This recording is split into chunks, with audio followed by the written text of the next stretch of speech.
দেশে দুর্নীতি চলবে না, চলবে না। কেউ খাবে না, তা হবে না, তা হবে না। আমার অফিস সরকারি, আমরা কেন বেসরকারি? চিঠি নিয়ে তালবাহানা চলবে না, চলবে না। চলবে না। চিঠি নিয়ে তালবাহানা। দে দে দে ভাগ দে, নইলে মুখে বিষ দে। দে দে দে ভাগ দে। নইলে মুখে বিষ দে। আগে দেশে দুর্নীতি চলবে না, চলবে না। কেউ খাবে না, তা হবে না, তা হবে না। কেউ পাবে না, তা হবে না, তা হবে না। আমার সোনার বাংলায়, সেটা কেন রাস্তায়? জুলাই বুথানের বাংলায়, সেটা কেন রাস্তায়? লাল সবুজের বাংলায়, সেটা কেন রাস্তায়? বক্তব্য যা বাংলায়, আমার সোনার বাংলায়, সেটা কেন রাস্তায়? ইনুচ্ছারের বাংলায়, সেটা কেন রাস্তায়? বক্তব্য যা বাংলায়, সেটা কেন রাস্তায়? বঞ্চিত প্রাইমারি, করে দাও সরকারি, বাদ পড়া প্রাইমারি, করে দাও সরকারি। এক দেশে দুর্নীতি চলবে না, চলবে না। কেউ খাবে না, তা হবে না, তা হবে না। কেউ পাবে না, তা হবে না, তা হবে না। দে দে দে ভাগ দে, নইলে মুখে বিষ দে। নইলে মুখে বিষ দে, দে দে দে ভাগ দে। দে দে দে ভাগ দে। বিষ দে।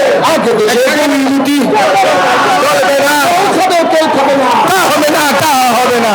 কেউ খাবে না, তা হবে না, তা হবে না। আমার সোনার বাংলায়, সেটা কেন রাস্তায়? লাল সবুজের বাংলায়, সেটা কেন রাস্তায়? বক্তব্য যা বাংলায়, সেটা কেন রাস্তায়? এক দেশে দুর্নীতি চলবে না, চলবে না। কেউ খাবে না, তা হবে না, তা হবে না। দে দে দে ভাগ দে, নইলে মুখে বিষ দে। নইলে মুখে বিষ দে। দে দে দে ভাগ দে। আমার সোনার বাংলায়, সেটা কেন রাস্তায়? লাল সবুজের বাংলায়, সেটা কেন রাস্তায়? আমসাইদের বাংলায়, সেটা কেন রাস্তায়? নির্মুখদের বাংলায়, সেটা কেন রাস্তায়? ছাত্রতার বাংলায়, সেটা কেন রাস্তায়? এক দেশে দুর্নীতি চলবে না, চলবে না। কেউ খাবে না, তা হবে না, তা হবে না। দে দে দে ভাগ দে, নইলে মুখে বিষ দে। নইলে মুখে বিষ দে। দে দে দে ভাগ দে। এক দেশে দুর্নীতি চলবে না, চলবে না। বঞ্চিত প্রাইমারি, আমাদের লেখা আছে কনসালটেশন কমিটির সুপারিশকৃত অনধিক 5,000। মানে আমরা রিসেন্টলি আমাদের এই যে ছাত্র জনতা গণ অভ্যুত্থানে আমাদের এই দীর্ঘদিনের চাপ হয় এই বিদ্যালয়গুলি জাতীয়করণের জন্য আমরা বারবার রাজপথে এসেছি। বিগত দিনে সরকারের ঘোষণা থাকা সত্ত্বেও 9 জানুয়ারি 2013 সালে ঘোষণা থাকা সত্ত্বেও সেই বিদ্যালয়গুলিকে জাতীয়করণ 3 ধাপে করলে 3য় ধাপে আমাদের বিদ্যালয়গুলি যখন বাদ দিয়ে দেয়, সেই থেকে আমরা এই অবস্থান কর্মসূচিতে আছি। এবং এই যে ছাত্র জনতা জুলাই আগস্টে ছাত্র জনতা গণ অভ্যুত্থানে যে দেশের একটি সংস্কার চলছে, তখন আমরা রাজপথে এসেছি এবং প্রধান উপদেষ্টার কাছে একটি স্মারক দেই, পদযাত্রা করি সকল শিক্ষকগণ। সেই সময় উনি একটা চিঠি করে মন্ত্রণালয়ে আমাদের ব্যাপারে জানতে চায়। তখন মন্ত্রণালয় একটি টিম গঠন করে তাৎক্ষণিকভাবে 11টি জেলা ভিজিট করে আসলে দেখেছে যে দেশে আসলে অনধিক 5,000 বিদ্যালয় আছে যা জাতীয়করণের সকল শর্ত পূরণ করা সত্ত্বেও জাতীয়করণ করা হয় নাই। এগুলি উপজেলা কর্তৃক যাচাই বাছাই করে দ্রুত জাতীয়করণ করা প্রয়োজন। সেই লক্ষ্যে আমরা সেই চিঠিটা ফেব্রুয়ারি মাসের 28 তারিখ তাদের মিটিং হয়েছে এবং চিঠিটা প্রজ্ঞাপন রেডি হয়ে প্রধান উপদেষ্টা কার্যালয়ে যেতে যেতে 18 জুন সেটা গিয়েছে। শুনে আমরা ওটা যখন আমাদের হাতে পাই তখন থেকে 30 তারিখ থেকে আমরা এখানে আছি। আজকে আমাদের 8ম দিনের কর্মসূচি। আজকে আমরা একটি পদযাত্রা করব। আমাদের একটি দাবি যে আমরা যে বাদ পড়েছি জাতীয়করণের নীতিমালার আওতায় থাকা সত্ত্বেও যে আমরা বাদ পড়েছি, আমাদের বিদ্যালয়গুলি চলমান, এই সকল বিদ্যালয়ে প্রায় 20-22 হাজার শিক্ষক আছে এবং এই সব বিদ্যালয়ে 8 লক্ষাধিক শিক্ষার্থী আছে। তারা মনে করেন সরকার প্রাথমিক শিক্ষায় শিক্ষার্থীদের শতভাগ উপবৃত্তির ব্যবস্থা করেছে, অথচ এই সকল শিক্ষার্থীর উপবৃত্তি পায় না। এটা আমাদের শিক্ষার্থী প্লাস আমাদের সরকার আমাদের দেশের জন্য একটা ক্ষতি। কারণ এই যে যারা এইসব বিদ্যালয়গুলি আপনারা জানেন, এই বেসরকারি প্রাথমিক বিদ্যালয়গুলি দুর্গম প্রত্যন্ত এলাকায়, অনেক উপকূলীয় এলাকায়, বিশেষ চাহিদা সম্পন্ন জায়গায়, 3 পার্বত্য জেলা ছিটমহল সহ বিভিন্ন জায়গায় ছড়িয়ে ছিটে শিক্ষা বিস্তারের জন্য এই সকল বিদ্যালয়গুলি প্রতিষ্ঠিত হয়েছে। কিন্তু এই বিদ্যালয়গুলিকে জাতীয়করণ না করা হলে, এই বিদ্যালয়গুলি সরকারের আওতায় না থাকলে শিক্ষার্থীরা সুবিধা পাচ্ছে না এবং এই শিক্ষকরা অভুক্ত থেকে জাতি গঠন করছে। এটা আমরা পরিবার চালাতে পারছি না, তাই আমরা দুর্বিষহ কষ্টে জীবনযাপন করছি। এবং রাজপথে আসলে আমাদের এই শিক্ষকগণ রাজপথেই 24 ঘন্টা রাতেও থাকে। এটা একজন শিক্ষকের জন্য কত কষ্ট, কত হৃদয় বিদায়ক আমরা জানি। শিক্ষক যদি রাজপথে এসে দাবি আদায়ের জন্য আসতে হয়, তাহলে সেটা কখনোই এই দেশের জন্য ভালো না। তাই আমি বলবো যে শিক্ষাক্ষেত্রে বৈষম্য দূরীকরণ করতে হবে এবং আমাদের প্রধান উপদেষ্টা নোবেল বিজয়ী আমাদের মহোদয়, আপনি যথেষ্ট সম্মানিত, আমরা আপনাকে শ্রদ্ধা করি এবং আপনার মাধ্যমে আমরা চাই যে বেসরকারি অবহেলিত বেসরকারি বৈষম্য শিকার অনধিক 5,000 বিদ্যালয় যেটা কনসালটেশন কমিটি কর্তৃক সুপারিশ হয়েছে, সেই বিদ্যালয়গুলি যেন দ্রুত জাতীয়করণ আপনি একটা ঘোষণা দিয়ে এই অসহায় অবহেলিত শিক্ষকদের দুমুঠো ডাল ভাতের ব্যবস্থা করে দিবেন, এই বিশ্বাসে আমরা রাজপথে আছি। এবং আজকে আমাদের একটা লং মার্চ কর্মসূচি আছে, তা আমি প্রধান উপদেষ্টাকে একটা স্মারক দিব। ধন্যবাদ। জি, আসলে আমাদের আপনি যে প্রশ্নটি করেছেন ভালো প্রশ্ন, যে কর্মসূচি বাস্তবায়ন হবে কিনা। হ্যাঁ, আমরা আসলে বিগত দিনে আমাদের কর্মকর্তাগণ আমাদের কাছে এসে আশ্বস্ত করেছে, বাস্তবায়ন করে নাই। তারা আমাদের সাথে দুর্নীতি করেছে। দেখা যায় নিজ স্বার্থের জন্য ঊর্ধ্বতন কিছু মন্ত্রী এমপি যারা ছিল তখনকার বিগত দিনের সরকারের, ওনারা নিজেদের সুবিধার জন্য রাতারাতি বিদ্যালয় করে জাতীয়করণ করেছে, অথচ ওনাদের নামে ওনাদের নিজ এলাকায় প্রভাব প্রতিপত্তি খাটিয়ে সেটা করেছে। যার কারণে আমরা বিভিন্নভাবে আমরা কিছু রাজনৈতিক কারণেও আমাদের বিদ্যালয়ের শিক্ষক বিদ্যালয়গুলি বাদ করা হয়েছে। আবার কিছু উপজেলার সঠিক সময় তারা তথ্য দিতে পারে না, তার জন্য বাদ করা হয়েছে। কিন্তু আমরা আশাবাদী বর্তমান সরকার যেভাবে আমাদের সকলকে, আপনারা জানেন যে স্বতন্ত্র ইবতেদায়ী 39 বছরের অবহেলার শিকার, তারা কখনোই জাতীয়করণের কোনো নীতিবেলায় তাদের ছিল না, তাদের দপ্তরে কখনোই ইবতেদায়ীকে জাতীয়করণের কথা ছিল না। কিন্তু এই সরকার তাদের আন্দোলন কর্মসূচির মাধ্যমে সেটাকে স্বতন্ত্র ইবতেদায়ীকে বৈষম্য থেকে, এমপি বৈষম্য থেকে দূর করে বের করে নিয়ে এসেছে এবং তাদের ভাগ্য ইনশাআল্লাহ খুলবে। আপনারা জানেন তো তাদের কার্যক্রম শুরু হয়ে গেছে।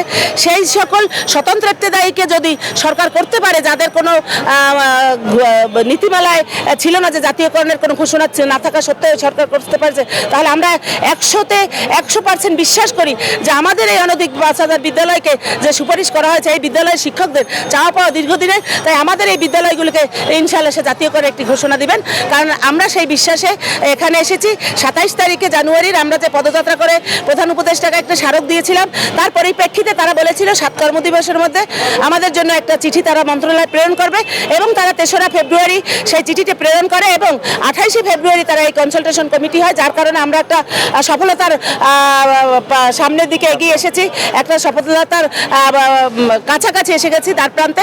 এখন আমাদের প্রধান উপদেষ্টা নিশ্চয়ই আমাদের প্রতি সদয় আছেন বিধায় আমাদের এই কাজটি হয়েছে। তাই আমরা এখন চাই যে এই প্রধান উপদেষ্টা মহোদয় উনি ঘোষণা দিবেন এবং বাংলাদেশে অনধিক 5,000 বিদ্যালয়কে জাতীয়করণ করা হলে দেশে আর কোনো বেসরকারি প্রাথমিক বিদ্যালয়কে আর জাতীয়করণ করা হবে না এবং এই সরকারি বেসরকারি প্রাথমিক বিদ্যালয় জাতীয়করণের সমাপ্তি ঘোষণা করতে পারবেন বলে আমরা বিশ্বাস করি। এবং এই সকল শিক্ষকগণ আমরা চিরকৃতজ্ঞ থাকব এবং আজীবন এই সরকারকে আমরা দোয়া করব। প্রাথমিক বিদ্যালয়ের শিক্ষক আমাদের দীর্ঘদিনের দাবি, এই বেসরকারি প্রাথমিক বিদ্যালয়গুলোকে জাতীয়করণের জন্য আমরা এই জাতীয় প্রেস ক্লাবে এসেছি। আজকে 7ম দিনের মতো এই জাতীয় প্রেস ক্লাবে আমরা অবস্থান নিয়েছি।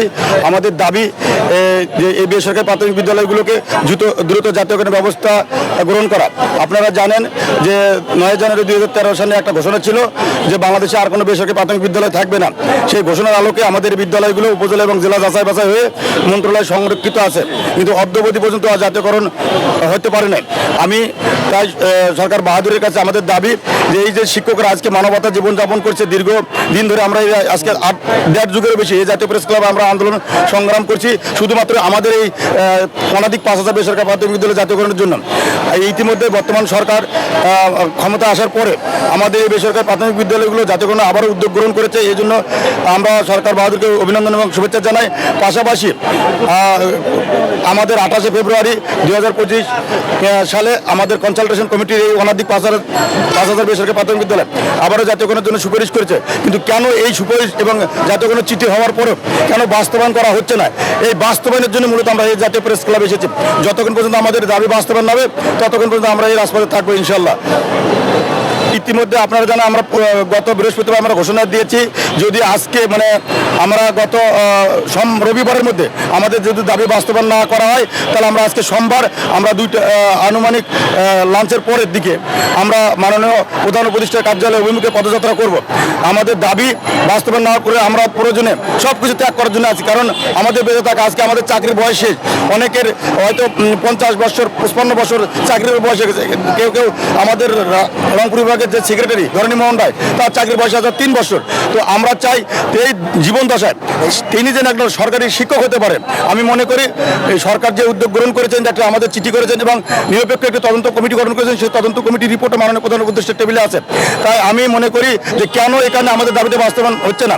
আমি মনে করি এখানে হয়তো বিগত সরকারের সরকারের যে কিছু আমলা এখনো বলতবিতে আছে, তাদের কারসাজি থাকতে পারে, যে তাদের কারসাজির কারণে হয়তো বা আমাদের বিদ্যালয়গুলো এখনো জাতীয়করণের মুখ দেখতে না। তাই আমি মনে করি প্রয়োজনে কেন এই জাতীয়করণ হচ্ছে না, এখানে প্রধান উপদেষ্টার কার্যালয়ের যারা নীতি নির্ধারক আছেন তাদের কাছে আমার আকুল আবেদন যে যেহেতু বর্তমানে আমাদের জাতীয়করণের ফাইলটি আপনাদের দপ্তরে আছে, কেন বাস্তবায়ন হচ্ছে না আপনারা দেখবেন, যাতে আপনাদের ভাবমূর্তি নষ্ট না হয়। আমরা শিক্ষক হিসেবে আপনাদের পাশে আছি এবং আমরা থাকবো। আমি মনে করি যে যতক্ষণ পর্যন্ত আমাদের দাবি বাস্তবায়ন না হচ্ছে আমরা থাকবো। সেই ক্ষেত্রে সরকার বাহাদুরের কাছে আকুল আবেদন যে আমাদের দাবি বাস্তবায়ন করে এই যে শিক্ষকের যে মানবতা জীবনযাপন করছে তাদের জন্য দ্রুত পাঠদানে ফিরে দেওয়া হয়। এর আগে বিগত দিন আমরা অনেক দিন ধরে আন্দোলন সংগ্রাম করেছি, কখনো 18 দিন, কখনো 55 দিন, কখনো 31 দিন, কখনো 27 দিন, কখনো 23 দিন। কিন্তু বর্তমানে আমরা 30শে জুন থেকে আজকে 7ই জুলাই আমরা দীর্ঘ 8 দিন ধরে এই জাতীয় প্রেস ক্লাবে অবস্থান নিয়েছি। আমাদের যতক্ষণ পর্যন্ত দাবি বাস্তবায়ন হবে ততক্ষণ পর্যন্ত আমাদের অবস্থান কর্মসূচি চলবে ইনশাআল্লাহ। ইএফটি ফার্স্টের সাথে ট্রেড করুন যে কোনো জায়গা থেকে, ক্যাম্পাসে ক্লাসের ফাঁকে, ঢাকার জ্যামে বসে কিংবা ঘরে বসে। ট্রেডিং এখন হাতের মুঠোয়, তাই ট্রেড করুন যখন খুশি যেখানে খুশি।